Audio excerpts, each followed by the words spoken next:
Assalamualaikum warahmatullahi wabarakatuh. Oke, good morning student. Hari ini kita akan belajar subtema 3, lingkungan dan manfaatnya. Siapkan buku dan alat tulisnya ya.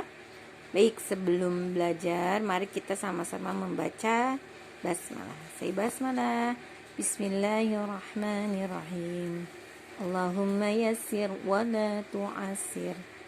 Amin. Oke, silakan dibuka bukunya halaman 76. Baik, kita mulai ya. Nah, di sini di subtema 3 PB1 kalian akan mempelajari bagaimana cara memelihara kesehatan organ gerak manusia dan juga mengingatkan kembali tentang mencari ide pokok ya, ide pokok di setiap paragraf. Yang ini tidak meminta kalian membuat karangan, tapi lebih kepada mencari ide pokok dan kalimat pengjelas ya, karena nanti insya Allah dengan begitu kalian di tugas berikutnya akan mudah membuat karangan. Berikutnya, yang pertama, seperti yang sudah kita pelajari, alat gerak manusia itu ada pasif dan aktif. Kalau alat gerak pasif apa, masih ingat tidak? Oke, yaitu tulang. Iya. Kalau yang alat gerak aktif adalah otot. Oke. Nah, kemudian bagaimana cara memelihara organ geraknya itu supaya tetap sehat? Otot dan tulangnya sehat. Yang pertama, kalian bisa lihat contohnya di halaman 77 nih. Yaitu duduk dengan posisi yang benar. Mana yang betul? Kiri apa kanan? Ya, yang kanan nih. Kita lebih sering yang mana? Dan kita lebih sering yang seperti ini ya, harus dengan posisi tegak. Karena kalau seperti ini nanti akan menyebabkan tulangnya menjadi bungkuk atau tidak lurus. Nah, itu tidak baik untuk kesehatan. Kemudian selain itu apalagi ketika tidur nih, tidur dengan posisi yang baik nih, yang seperti apa? Telentang boleh, menghadap ke atas gitu ya. Kemudian miring ke kanan. Nah, ini miring ke kanan nih, tidur yang dianjurkan Rasulullah ya. Tidur miring ke kanan. Kenapa sih? Karena kiri itu kan jantung, kanan itu paru-paru. Nah, paru-paru lebih besar dari jantung. Jadi dia karena lebih besar, ketika yang jantung kita miring ke kanan, dia tidak akan menyebabkan jantung kita tertekan ya, seperti itu kalau dilihat dari sisi kesehatan. Kemudian tidur tengkurap juga bagus untuk melatih jantung kita supaya kuat. Nah, yang tidak baik adalah meringkuk nih, lebih sering gini ya, pakai bantal guling ya. Nah, sebenarnya ini salah. Kenapa? Posisinya nih tuh ya, ini tidak peredaran darah pun tidak lancar sebenarnya ya, kita baru tahu ya. Nah, kalau mungkin orang sudah tahu, alhamdulillah ya, sebaiknya seperti ini, bisa 3 posisi saat tidur.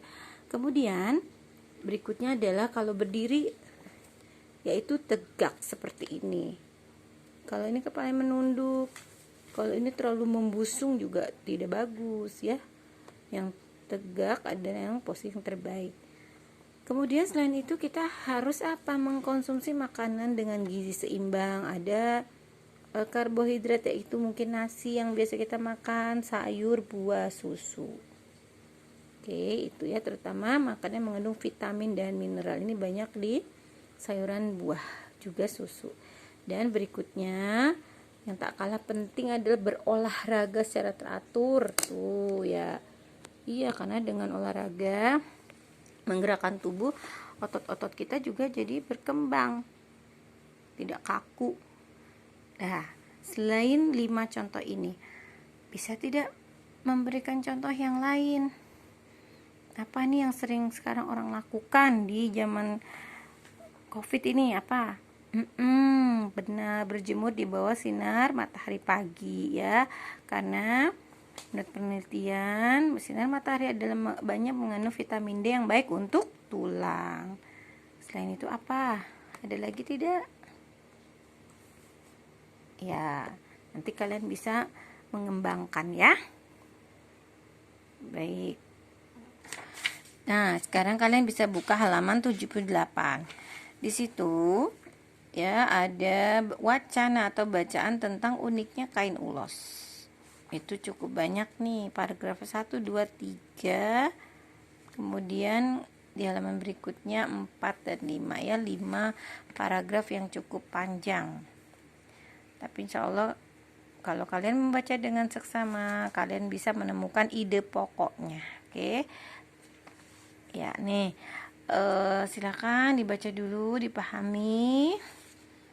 Nah, kalau sudah, nanti kalian bisa menentukan ide pokoknya di halaman 80 nih.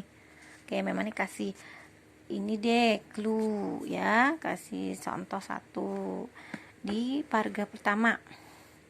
Setelah dibaca, kan ulos tuh dahulu terkenal sebagai penghangat tubuh.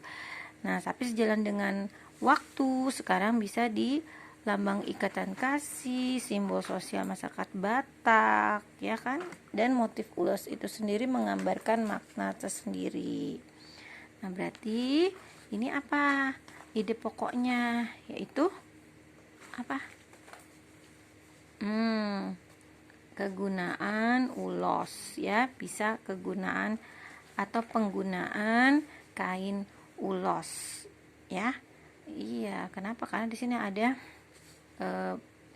yang kalimat pertama, ulos dahulu dikenal sebagai penghangat tubuh. Ya, berarti ini kan menunjukkan bahwa manfaatnya ulos, pemanfaatannya buat apa gitu ya. Jadi bisa dengan ide pokok pemanfaatan kain ulos. Oke, berikutnya. Nah, di paragraf kedua ini lebih kepada apa nih? Yaitu pemberian ulos ya, pemberian kain ulos di kalangan suku Batak. Oke, pemberian kain ulos di kalangan suku Batak itu ide pokoknya. Nanti di bawahnya ada kalimat penjelas. Berikutnya, nah ini udah jelas sekali nih, lebih mudah ya.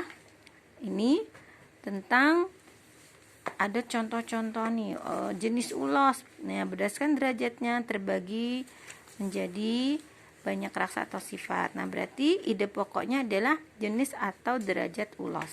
Oke. Berikutnya di halaman 79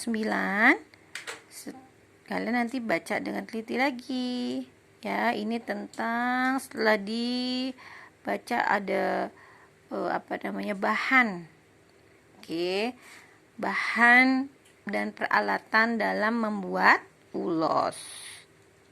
Ya, ide pokoknya berikutnya ini adalah penjelasnya nih. Kalimat penjelasan apa? Kalian bisa kembangkan ya. Ingat, kalau kalimat penjelas itu bisa lebih dari satu kalimat karena memang kalimat penjelas adalah kalimat yang menjelaskan kalimat utama.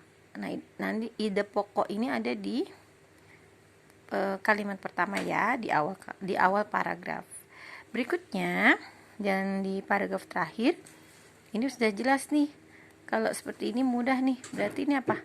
Proses pembuatan ulos ya. Jadi kalian ketika menentukan ide pokok, kira-kira apa ya, tentang apa? Nah, seperti itu. Jadi lebih mudah untuk mengetahui ide pokoknya. Baik, kalau sudah, nanti kalian bisa menuangkan yang tadi Mem Ani jelaskan. Tadi ide pokok paragraf 1 sampai 5. Kemudian kalian tuliskan di sini kalimat penjelasnya ya. Dan kerjakan ayo berlatih secara mandiri. Oke, tapi ya insya Allah ya seperti ini ya. Ini tidak usah karena ini sudah mencakup. Kemudian ini saja, ayo berlatih mandiri ya. Cara memelihara kesehatan organ gerak manusia tuh tadi yang sudah dijelaskan. Dan ini menentukan ide pokok kalimat. Oke, sampai sini mudah-mudahan bisa dipahami. Terima kasih. Tidak ada tugas yang ini ya, yang harus dikirim ke Google Form. Itu saja, terima kasih. Assalamualaikum warahmatullahi wabarakatuh.